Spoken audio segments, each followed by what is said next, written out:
1 साल के ठाकुर जी हैवे वारे हैं। तो यशोदा मैया सोच रही है जन्माष्टमी आवे वारी है, लाला को कहा दूं। मैया विचार करी रही कि लाला को कहा दूं, ऐसा कहा उपहार दूं कि 1 वर्ष को लाला भयो, लाला खूब प्रसन्न रहे। तो 1 वर्ष के ठाकुर जी हैवे वारे हैं, बाद से पहले नेक नेक चलना सीख गए ठाकुर जी। अब मैया से जिद करें, मैया तू जहां जाएगी मैं संग जाऊंगा, बोलना तो जाने ना है, तोतली वाणी ठाकुर जी की। लेकिन मैया जैसे ही कछु भी कार्य के काज बाहर निकले, सोई ठाकुर जी फूट फूट के रोमे। तो यशोदा मैया को ये करना ही पड़े कि लाल जी को संग लेके जामे। तो ठाकुर जी गोद में चल के और जोर जोर से रोमे, क्यों? बोले मोह नीचे उतारो, मैं आप ही चलूंगा, संग चलूंगा मैया के। तो मैया कैसे चले? बोले जमुना जल की गगरी रखी है सिर पे, तो लाला की उंगली कैसे पकड़ेगी? और चलो जाते समय पकड़ भी ले तो लौटते समय तो जल भरो है, तो भार है, दोनों हाथ लगाने पड़ेंगे, तब कहा करें? तो मैया अपने सिर के पल्लू को ऐसे छोड़ दे पीछे, लाला को हाथ में पकड़ा दे और लाला तू देख तो चलियो, मेरे यहाँ पल्लू को छोड़ियो मत, पकड़ के चलियो संग में। तो ठाकुर जी मैया को पल्लू पकड़ के पीछे पीछे चले, कभी अपना अंगूठा चूसें, कभी अपनी उंगली पकड़ लें, कभी इतको देखें, बंदरन को देखें, मोरन को देखें, और जैसे कोई दिख जाए सो ठाकुर जी रुक जाए, रुके तो पल्लू खिंचे तो मैया को पता चल जाए लाला रुक गए। जब यशोदा मैया जाती हैं, सब गोपियां अपने अपने भवन की खिड़की पे बैठ जावे और वहीं से बैठी बैठी इंतजार करें कब यशोदा जावेगी, और बाकी पीछे पीछे नेक्स्ट से लाला जावेगा। नन्हे से कन्हैया मैया को पल्लू पकड़ करके और छोटे छोटे चरणन से चल के जावे, और सब गोपी अपने अपने भवन के बाहर से ठाकुर जी को देखें, छुप करके देखें।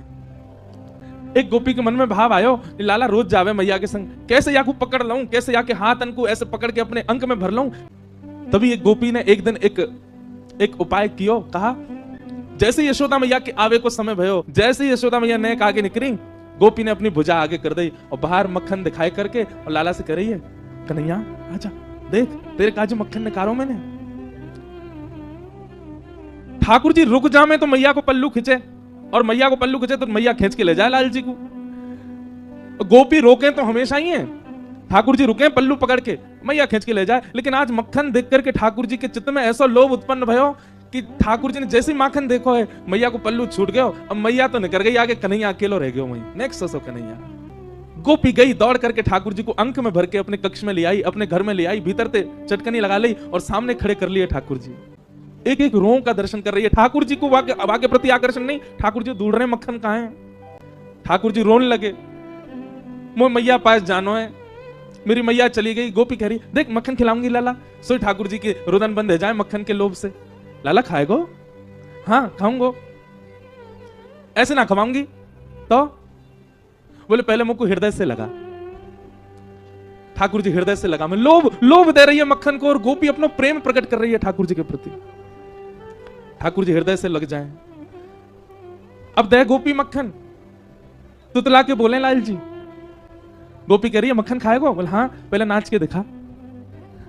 ठाकुर जी रोने लगे, बोले अच्छा अच्छा देख देख मक्खन खवाऊंगी, हाँ हाँ खवा, पहले नाच के दिखा।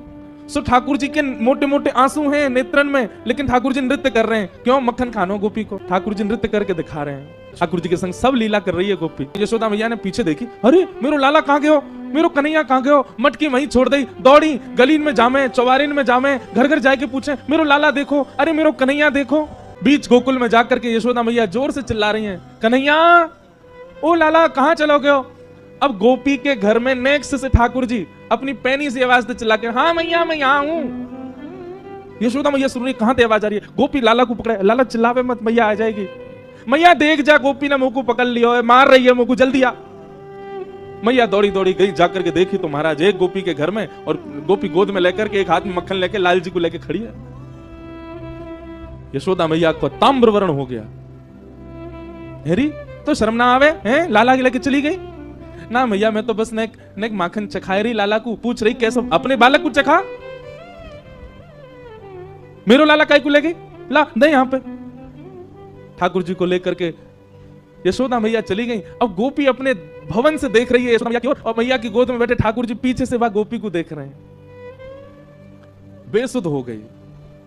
कितने दिन व्यतीत हो गए उसी चिंतन में, उसी आश्रय में, उसी भाव में। कैसा स्पर्श है, कैसे नेत्र हैं, कैसी प्यारी सी नासिका है, कैसा मुखमंडल है ठाकुर जी का।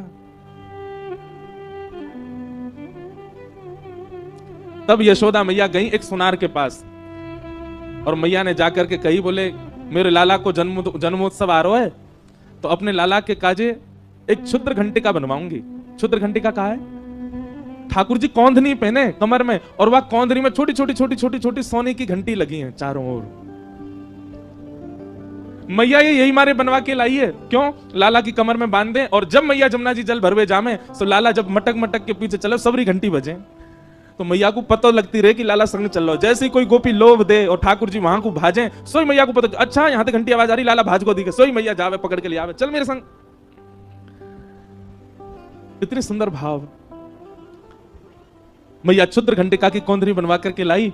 लाला को जन्मोत्सव पहले दिन सुबह उठाते ही ठाकुर जी अभी नहाए भी नहाए, ताते जलते मुंह पहुंच दिया बस। और यशोदा मैया ने ठाकुर जी की कमर में कौंधनी पहना दी। ठाकुर जी को इतनी भाई बातें निकरवे वारे स्वर इतने प्रिय लगे ठाकुर जी को। अब तो ठाकुर जी अपने सखान के पास बिल्कुल अधरते जामे, जे बजे नहीं, धीमे धीमे जामे। ओके, ए मधुमंगल, ए सीदामा, इतकुआ देख मैया मुंह को कहलाई। बोले कहलाई लाला, हाथ पकड़ मेरो, दोनों हाथ पकड़ लें। सो ठाकुर जी अपनी कमर हिलाने लगे, जोर जोर से घंटी बजाए, और सब ग्वाल बाल के, अरे लाला तेरा तो अंग अंग बजन लगो, तेरा तो अंग अंग ऐसा स्वर निकाले। लेकिन गोपियों को वो क्षुद्र घंटिका ऐसी लगती है मानो जैसे हमारी बैरनी आ गई है कोई, जैसे मानो हमारी कोई सौत आ गई है। ठाकुर जी की कमर में जब ते आई, अब लाल जी हमारे पास ना आए, हमें क्यों? स्वर आ जाए मैया को, मैया जाके पकड़ ले लाल जी को।